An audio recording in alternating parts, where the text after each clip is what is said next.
നടി അൻസിബ നടി ലക്ഷ്മിപ്രിയയ്ക്കും വനിതാ എസ്ഐക്കുമെതിരെ നൽകിയ പരാതിയിൽ കേസെടുക്കാനാവില്ലെന്ന് പോലീസ് പറയുന്നു. പരാതിയിൽ കഴമ്പില്ലെന്ന് ചൂണ്ടിക്കാട്ടി തൃക്കാക്കര ACP കമ്മീഷണർക്ക് റിപ്പോർട്ട് നൽകി. തൃപ്പൂണിത്തുറ സ്റ്റേഷനിലെ വനിതാ SI രേഷ്മ അൻസിബയോട് മോശമായി പെരുമാറിയിട്ടില്ല എന്നാണ് റിപ്പോർട്ടിൽ പറയുന്നത്. അൻസിബയ്ക്കെതിരെ ലക്ഷ്മിപ്രിയ നൽകിയ പരാതിക്കും അടിസ്ഥാനമില്ലെന്ന് ഈ റിപ്പോർട്ടിൽ പറയുന്നുണ്ട്. സഹിൻ ആന്റണി വിവരങ്ങളുമായി ചേർന്നു. സഹിൻ, പോലീസ് റിപ്പോർട്ട് എങ്ങനെയാണ്?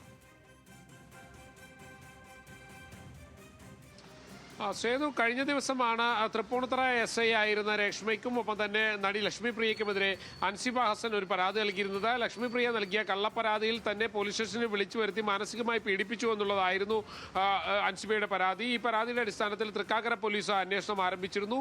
ഏറ്റവും ഒടുവിൽ തൃക്കാക്കര പോലീസ് ഇത് സംബന്ധിച്ച ഒരു റിപ്പോർട്ട് കമ്മീഷണർക്ക് നൽകിയിരിക്കുകയാണ്. ആ റിപ്പോർട്ടിൽ പറയുന്നത് അൻസിബയുടെ പരാതിയിൽ കഴമ്പില്ല എന്നുള്ളതാണ്. അൻസിബയുടെ പരാതിയിൽ കേസെടുക്കാൻ കഴിയില്ല എന്നുള്ളതാണ് Thrikkakara assistant commissioner city police കമ്മീഷണർക്ക് നൽകിയ റിപ്പോർട്ടിൽ ചൂണ്ടിക്കാണിക്കുന്നത്. ഒപ്പം തന്നെ നടി ലക്ഷ്മിപ്രിയ നൽകിയ പരാതിയിലും കഴമ്പില്ല എന്ന് ചൂണ്ടിക്കാട്ടിയിട്ടുണ്ട്. അതായത് ഈ രണ്ട് പരാതികളിലും കേസെടുക്കാൻ കഴിയില്ല. മാത്രമല്ല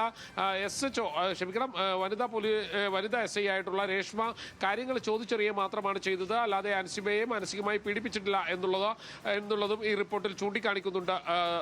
സേതു.